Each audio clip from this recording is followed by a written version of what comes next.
woman who was not, who now is. Part 1. I am not.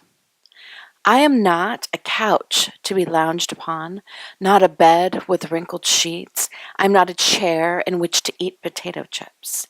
I am not a door to pass through casually. I am not a vessel waiting to be filled up, not a cup half full or half empty with a chipped lip.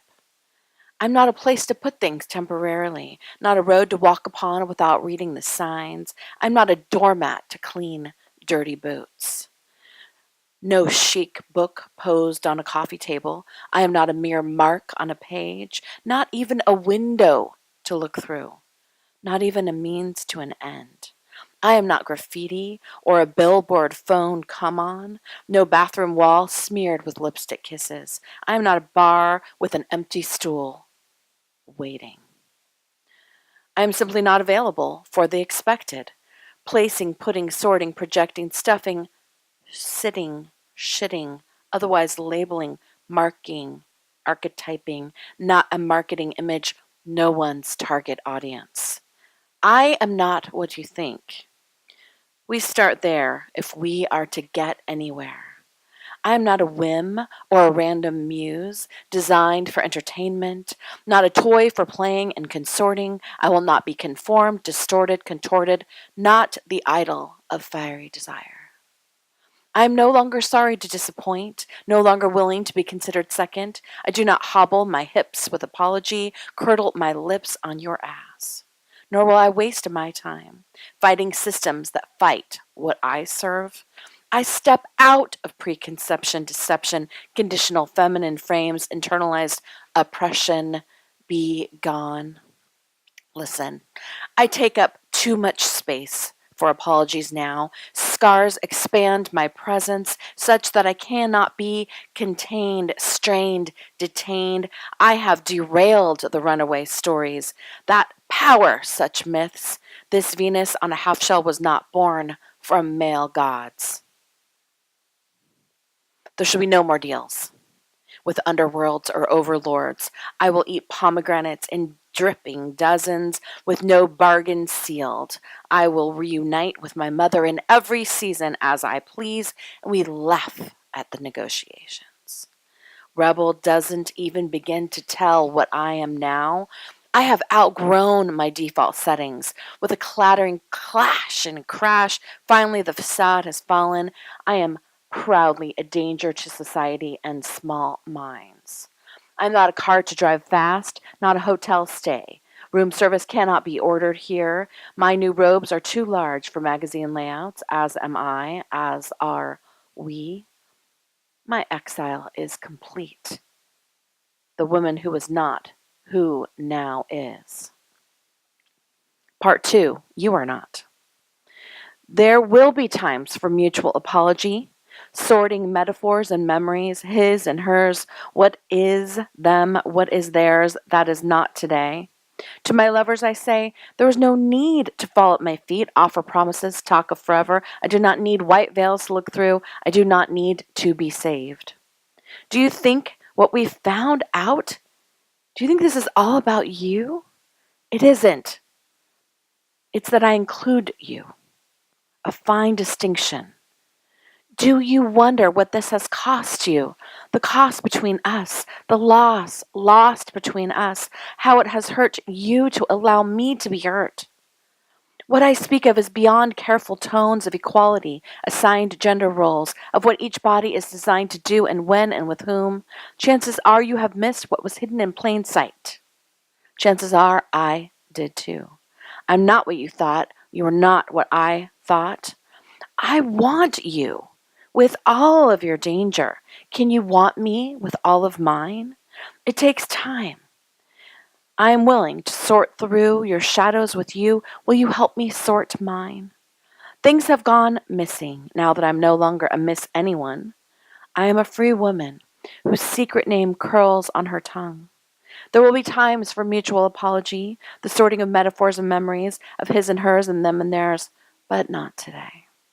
Today is remembering remembering into wholeness, no apologies. Do not rush me to nicety, hurry me with your ideas of justice. Do not clean up my language or correct my incorrectness. Preserve my intelligence or save my reputation. I am beyond reputation, finally freed. My name, my body, my sex, already crushed underfoot, aligned and assigned with my decency. Finally released from keeping up, I become unacceptable. I become unacceptable, questionable, a woman of ill repute. Repute suits me just fine. I am mine, and I have the time. This time, this one time, do not tell me that men suffer too. You think I don't know? I know. I know, I feel all of this. When I speak of not being a couch or a chair or a bed, not being a road or a cup or a door or a window, not a mere vessel to be filled, I mean to speak of women specifically and uniquely. Divine, feminine experience. My stand for myself, for all women, does not negate my stand for justice for all. Persecuted and perpetrated upon, my stand is not against, my stand is for humanity, whole. Yet today, when I speak of not being a couch, do not correct me. The woman who is not, who now is, will have cycles of anger and rage and dismay. She may misplace revenge, seeking only to be the woman who now is. Stories told, hands to hold, and lives to unfold. Part 3. We are not.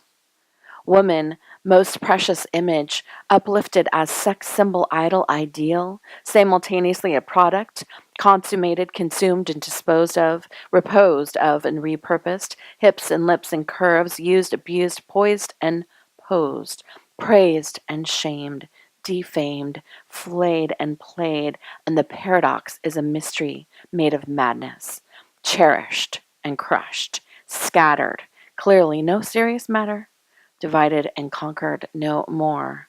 You must have mistaken us for someone else in some hellish someplace. You may have thought us familiar at first, yet we are not what you know or have ever known. We are the women who were not, but now are. Who we have become is not on any map. Beyond our edges, there be dragons. That breath of holy fire is shaped by every intrusion, every suggestion, every projection, forged by your own words and ours. And the shapes we are now, these are new shapes. Step back. We need room to move. Our colorful scars emit blinding light. Only kindness and supple shimmer, awareness spoken by beings of insight, is permitted in these temples.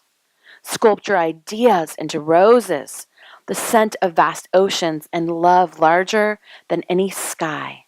Let's start there. This is not about earning a place. This is about honoring our space. Some thought we were high maintenance before, mistaking our needs for frills or cheap thrills, laughing at our requests for sustenance. We tried to tell you, speaking into your entrenched trenches. Did we mention we are not to be trenched, wrenched, or benched, or wenched, trifles to be fetched? A new relationship with women, who we were not, but now we are, is born today. We do declare it. A birth of thousands of millions, galaxies of women gushing forth from the collective womb of awareness. The largest birth canal the earth has known, stunning even the stars. The constellations blink in awe. The Milky Way offers her infinite breasts to nurture us, grow us mighty and strong. We are awareness made matter, beauty walking and waking and finding form. Every color, we are brilliant, astonishing, glorious, joyously infamous. If you can't see us yet, try sunglasses. This brightness only blinds when you haven't been taught how to see or with what kind of knowing to see us with. What you call complicated, we see as holy, facets of the whole. Our sovereignty and dignity can create unity. In recent unfortunate world events, our fortune is forged in the stories of women, no longer told in the hushed tones with authorities that provide a useful context for suffering. When we expose ourselves shamelessly, that is, without shame, stories bearing teeth, songs stamped out with bare feet, we herald a new day and a new way. Let the news spread, we are coming forth, and this will not be easy. We are crossing a bridge of change. I am not a couch to be lounged upon. I'm not a bed with wrinkled sheets. I'm not a chair in which to eat potato chips. Not a door to pass through casually. I'm not a vessel waiting to be filled up. Not a cup half full or half empty with a chipped lip. Part 4. Not your soul.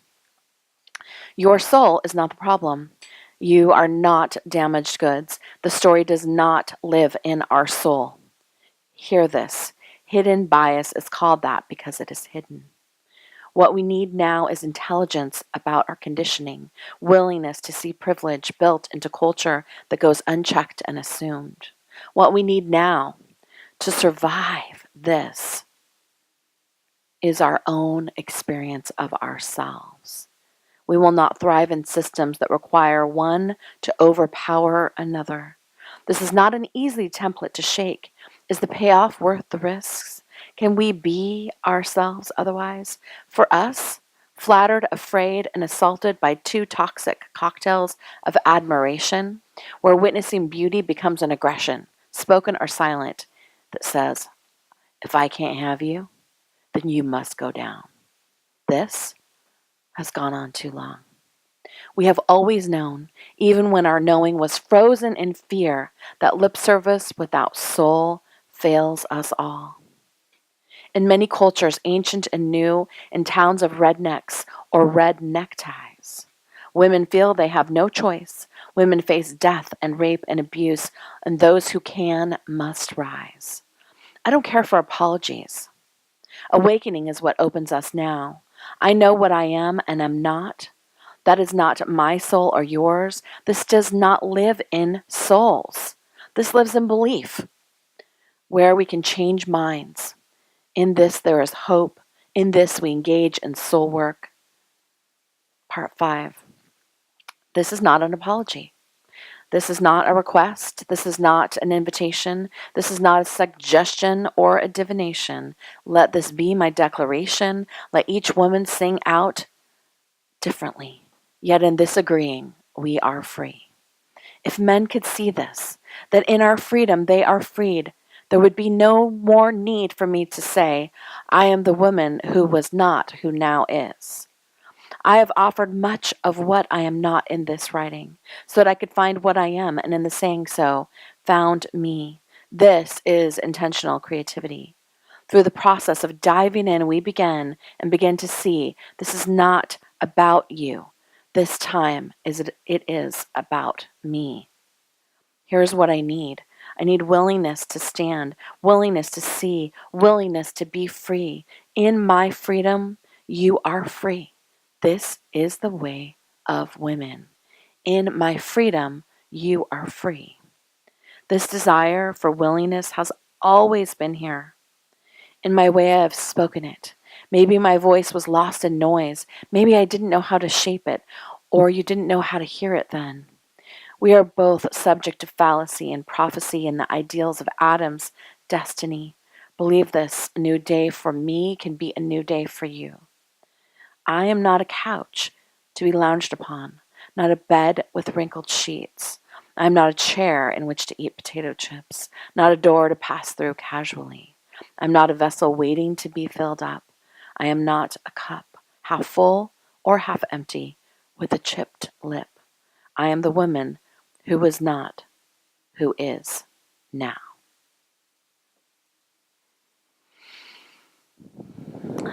This was written recently in Porto Venere, Italy, in the Port of Venus, with the support of my husband, Jonathan, who provided a lot of insight and information.